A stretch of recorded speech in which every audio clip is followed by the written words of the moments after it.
¿Qué sucede cuando, en vez de recibir ayuda internacional, una nación decide sembrar esperanza desde el cielo? Imagina mirar al horizonte y ver helicópteros cruzando las nubes, no con paquetes de socorro, sino lanzando semillas doradas sobre la tierra abrasada. Así inició la jugada más audaz de Burkina Faso.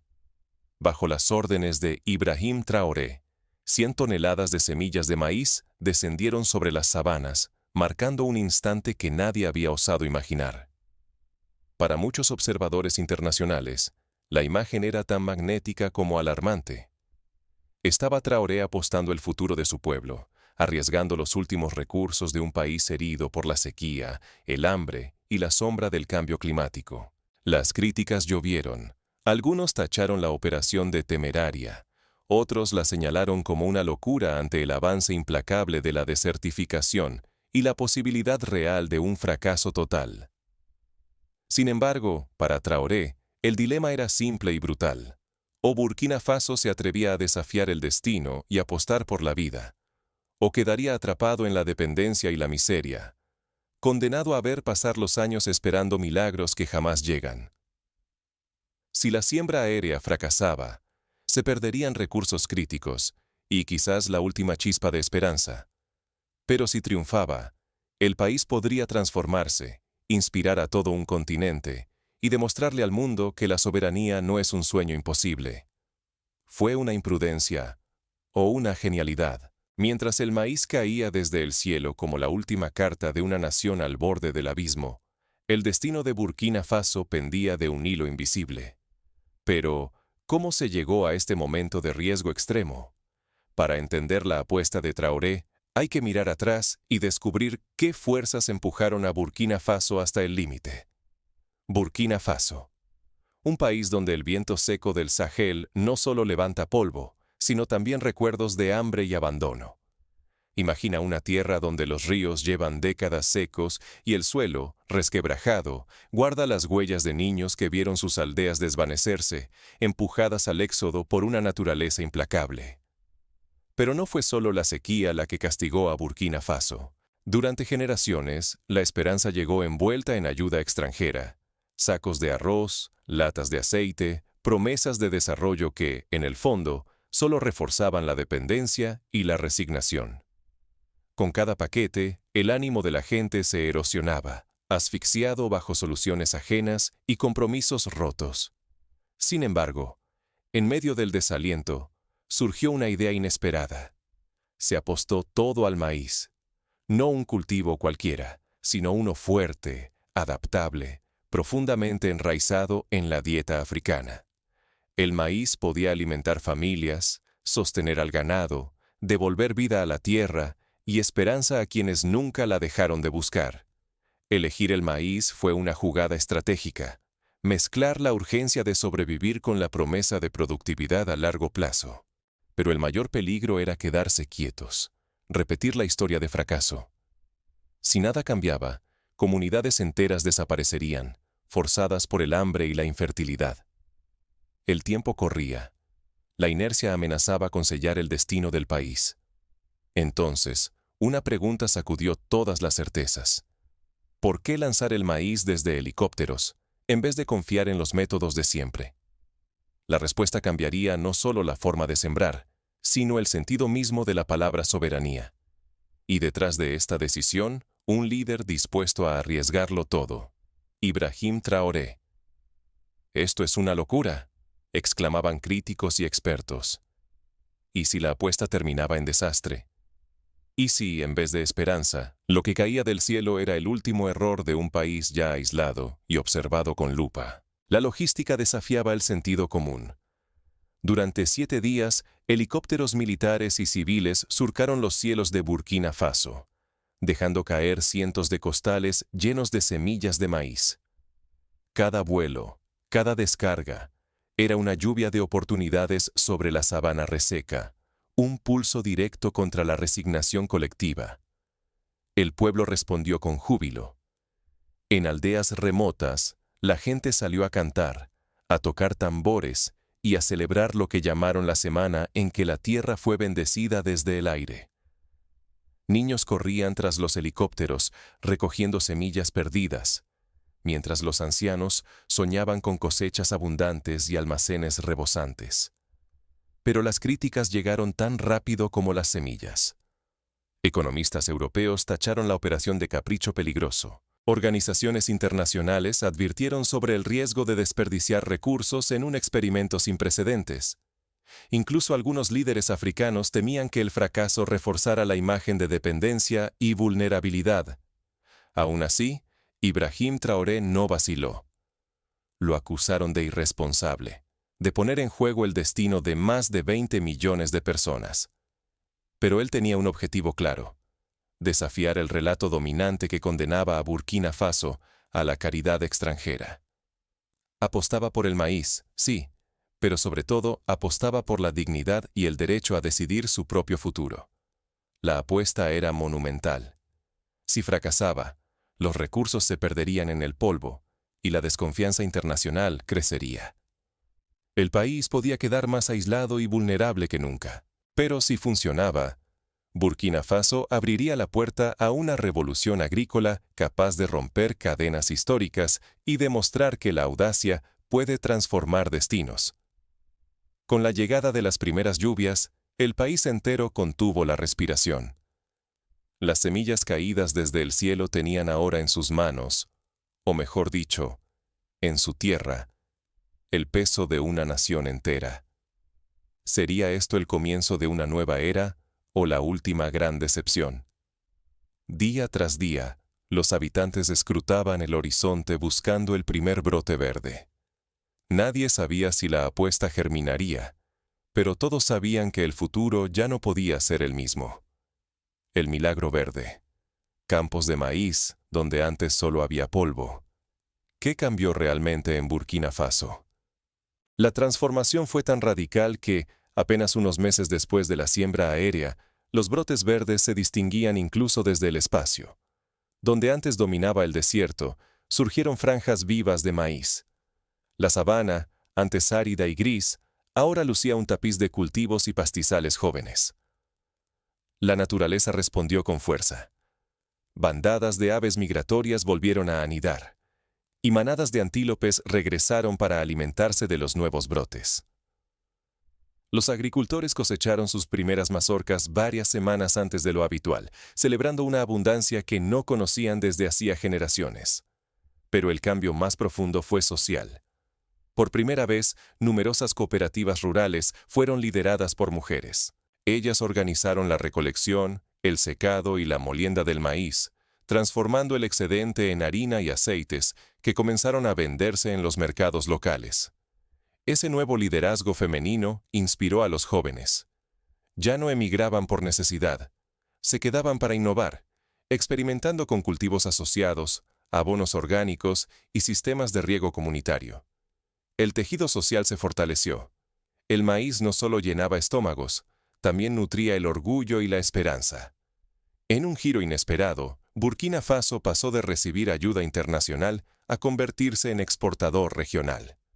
Su harina de maíz llegaba ahora a países vecinos, mientras el gobierno negociaba acuerdos de intercambio agrícola. Esto otorgó al país una voz propia en foros diplomáticos, donde antes apenas era escuchado. El maíz se transformó en símbolo nacional. Murales coloridos decoraron escuelas y plazas, y canciones populares narraban la lluvia dorada que devolvió la vida a la tierra. Las fiestas de la cosecha se volvieron rituales de unidad y resiliencia. Sin embargo, el éxito trajo nuevos riesgos. Apostar por un solo cultivo amenazaba con agotar el suelo y facilitar la llegada de plagas. Las lluvias, cada vez más impredecibles por el cambio climático, obligaron a diversificar y prepararse ante sequías repentinas. Además, el interés internacional ejercía presión para influir en la política y aprovechar el nuevo poder agrícola del país. Mantener la prosperidad requería vigilancia constante, innovación y adaptación ante desafíos siempre cambiantes. La revolución del maíz no solo cambió la economía, reconfiguró el poder, transformó el rol de las mujeres y redefinió lo que significaba ser burkinés. Pero la pregunta crucial seguía en el aire. ¿Podría este modelo resistir las próximas tormentas, o era solo un paréntesis en la larga lucha por la dignidad? La respuesta pondría a prueba la audacia de toda una nación. ¿Qué puede aprender África y el mundo de la osadía de Burkina Faso? La apuesta de Ibrahim Traoré fue mucho más que lanzar semillas de maíz desde helicópteros. Fue la siembra de una filosofía disruptiva: cortar de raíz la dependencia de lo externo. La primera lección es contundente: diversificar, integrar cultivos y romper la trampa del monocultivo. Burkina Faso diseñó rotaciones agrícolas y sistemas circulares, donde cada cosecha alimenta a la siguiente. Así, restauraron la tierra y la resiliencia de las comunidades. La segunda clave fue el empoderamiento de los históricamente invisibles. Mujeres y jóvenes crearon cooperativas, accedieron a microcréditos y recibieron formación técnica. Esta democratización del campo multiplicó la productividad y convirtió cada hogar en una célula viva de cambio. La independencia económica dejó de ser una utopía para volverse experiencia tangible. El manejo estratégico del excedente marcó otro hito. Los granos sobrantes no solo se almacenaron, sino que financiaron salud, educación y electrificación rural. Así, la revolución llenó estómagos, encendió hogares, construyó escuelas y sostuvo clínicas en los pueblos más apartados. Cada mazorca extra fue ladrillo para un futuro más digno y sólido. Pero quizá el mayor legado es el poder del relato compartido. La osadía de lanzar semillas desde el cielo trascendió lo agrícola y se transformó en mito nacional y diplomático. Canciones, murales y relatos populares tejieron una identidad renovada. La autosuficiencia se convirtió en bandera y modelo continental. El mundo entendió que desafiar lo establecido puede reescribir el destino de una nación entera. Sin embargo, existe un peligro inminente: que otros países copien la forma sin el fondo, quedándose solo con la espectacularidad del gesto. El cambio real necesita comunidades organizadas, control local y la decisión de desafiar estructuras de poder profundamente arraigadas. Sin estos elementos, cualquier intento sería puro espectáculo, vacío de transformación. Así, la revolución del maíz en Burkina Faso es legado y reto. Ofrece un modelo replicable para quienes buscan autonomía genuina, pero exige coraje y compromiso. La pregunta ya no es si se puede, sino si se está dispuesto a soñar en grande y a construir con perseverancia. Pero, ¿cómo reaccionó el mundo ante semejante desafío? El eco de la revolución burkinesa pronto cruzó fronteras, encendiendo debates y tensiones globales. En el corazón del Sáhel, una simple semilla caída del cielo puede ser la chispa que cambie todo un destino. Pero, ¿y si el próximo salto audaz dependiera de ti? La historia de Burkina Faso no se escribe solo desde el aire, sino desde el coraje de quienes soñaron en voz alta. Cuando Ibrahim Traoré ordenó que más de 100 toneladas de semillas de maíz fueran liberadas desde helicópteros, el mundo entero se detuvo. Hubo quienes respondieron con burlas, otros con incredulidad. Pero en aquel instante se plantó más que maíz. Nació la idea de que incluso una nación empobrecida puede desafiar su destino con sus propias manos. Lo que estaba en juego no era solo la cosecha de una temporada. Era la posibilidad de transformar siglos de dependencia en poder propio. Era el deseo de dejar atrás la espera infinita de ayuda y comenzar a construir sueños colectivos desde cero. El maíz creció rápido, pero lo que brotó aún más fuerte fue la dignidad. En cada espiga, el pueblo veía una señal clara de que las viejas cadenas podían romperse. Hoy, los campos que antes eran polvo y resignación rebosan de vida y actividad. Mujeres que temían los meses de sequía ahora lideran cooperativas, gestionan mercados, venden harina, aceites y energía limpia. Cada excedente alimenta una escuela, ilumina una clínica, conecta poblados antes aislados. El maíz ya no es solo alimento, es símbolo de soberanía y palanca de transformación. La revolución verdadera no se mide en exportaciones ni en portadas de prensa. El logro más profundo fue psicológico, la certeza colectiva de que nadie iba a venir a salvarlos, y que eso no era causa de desesperanza, sino de acción. Traoré no sembró solo semillas, sino una pregunta incómoda que aún resuena fuera de Burkina Faso.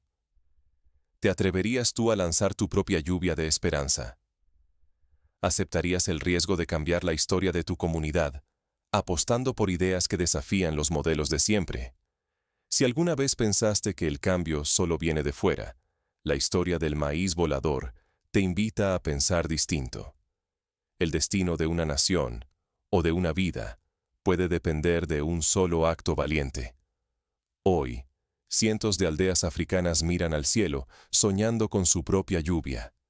Y la pregunta es, cuando llegue tu turno, ¿tendrás el coraje de sembrar?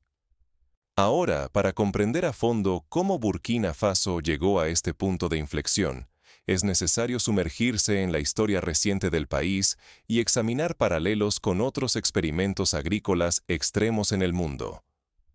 La historia de la siembra aérea no surge en el vacío. Responde a décadas de crisis, intentos fallidos y lecciones que se aprendieron a un costo altísimo. Durante los años 80, Burkina Faso enfrentó una de las peores sequías del siglo. Comunidades enteras migraron, los cultivos tradicionales se marchitaron y muchas familias dependían exclusivamente de la ayuda humanitaria. Aquel ciclo de dependencia, aunque salvó vidas a corto plazo, erosionó la capacidad de la sociedad para organizarse y responder con autonomía. En otros rincones del mundo se han registrado experimentos similares. Por ejemplo, en Australia, durante la segunda mitad del siglo XX, se realizaron siembras aéreas para restaurar bosques y controlar la erosión, aunque nunca a una escala tan masiva ni con tanto simbolismo político como en Burkina Faso. En India, la llamada lluvia de semillas se intentó en los años 70 para reforestar zonas áridas, con resultados mixtos. La clave fue siempre el acompañamiento social y la continuidad del esfuerzo. La diferencia radical del caso burkinés fue la voluntad de convertir un acto de emergencia en un proyecto de transformación nacional.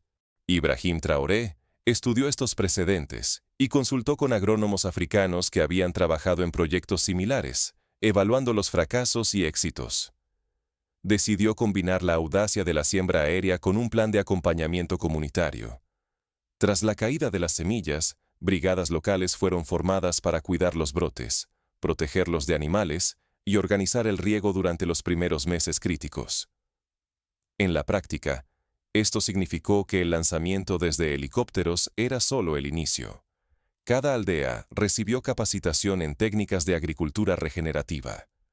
Cómo preparar compost, cómo asociar el maíz con leguminosas para fijar nitrógeno y reducir el agotamiento del suelo, y cómo almacenar el grano para evitar pérdidas por humedad o plagas. Se crearon redes de vigilancia comunitaria, donde los mismos jóvenes que antes emigraban se transformaron en custodios del nuevo paisaje verde. El impacto psicológico fue profundo.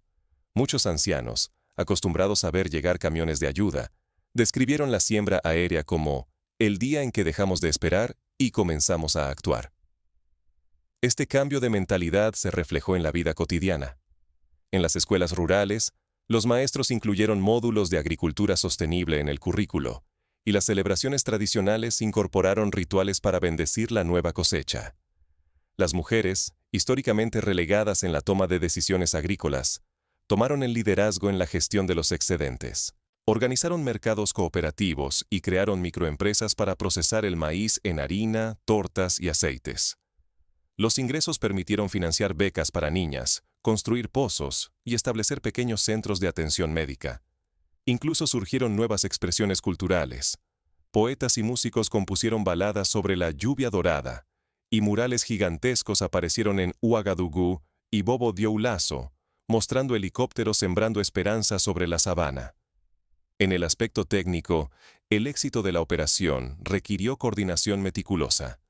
Los pilotos de los helicópteros, muchos de ellos veteranos de misiones de paz, tuvieron que aprender a calcular la altitud y velocidad óptimas para que las semillas no se dañaran al caer. Se diseñaron costales reforzados y se eligieron híbridos de maíz resistentes a la sequía, desarrollados en laboratorios locales y adaptados a las condiciones del Sahel.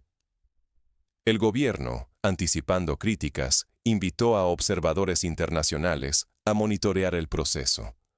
Expertos de la FAO y del Banco Africano de Desarrollo visitaron las zonas sembradas y, tras los primeros brotes, publicaron informes que destacaban la innovación y el impacto social. Sin embargo, advirtieron de la necesidad de diversificar cultivos y fortalecer la red de riego y almacenamiento para evitar crisis futuras. En las aldeas, el éxito inicial no significó el fin de los problemas.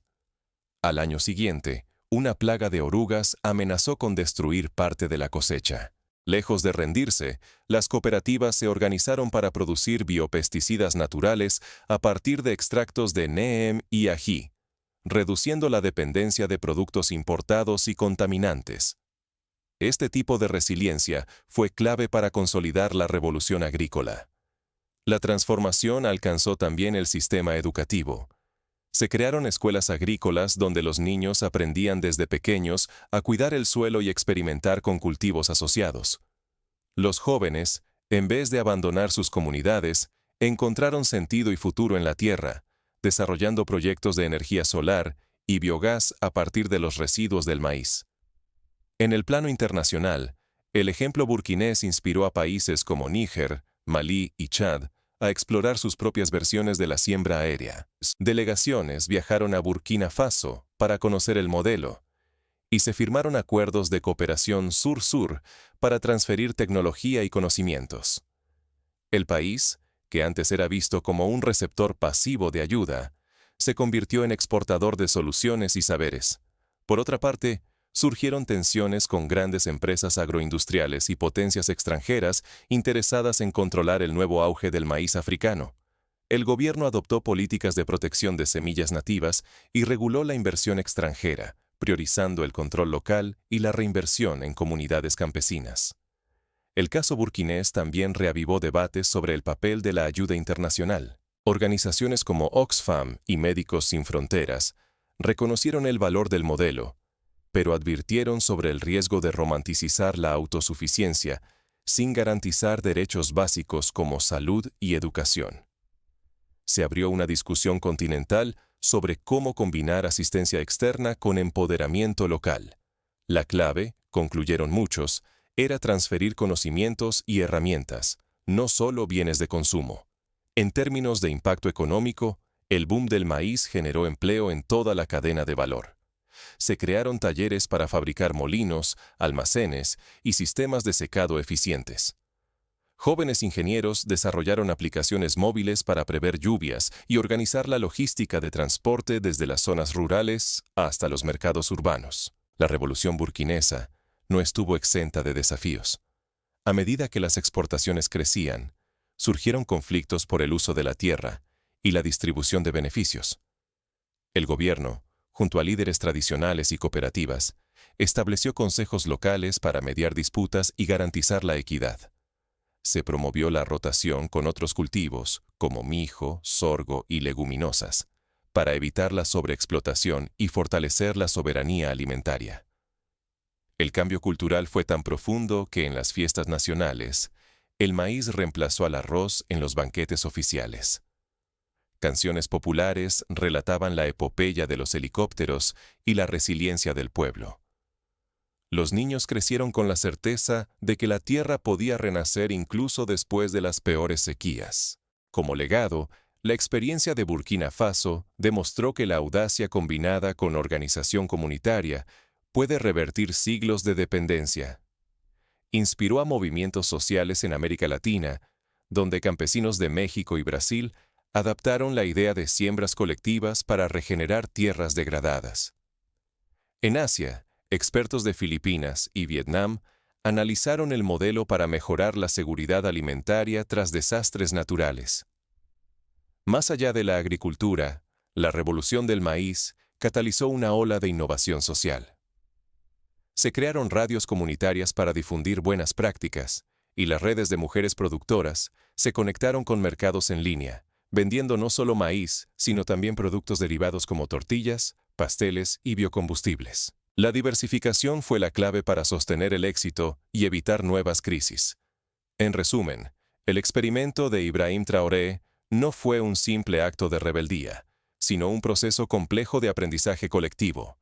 Desde los pilotos que surcaron el cielo, hasta los niños que recogieron las primeras semillas, todos participaron en una epopeya que redefinió el sentido de la palabra futuro. Al final, la pregunta que queda abierta no es solo si Burkina Faso resistirá las próximas tormentas, sino si el mundo será capaz de aprender de su ejemplo y adaptar la audacia a contextos diversos. Es posible romper el ciclo de dependencia apostando por la creatividad local y la cooperación. Puede una semilla lanzada al viento cambiar el destino de millones. Hoy, cuando cientos de comunidades africanas miran el horizonte esperando su propia lluvia dorada, la historia de Burkina Faso nos recuerda que el cambio verdadero comienza con un acto valiente, pero solo se consolida con perseverancia, organización y solidaridad. La última palabra, como siempre, la tendrá la tierra.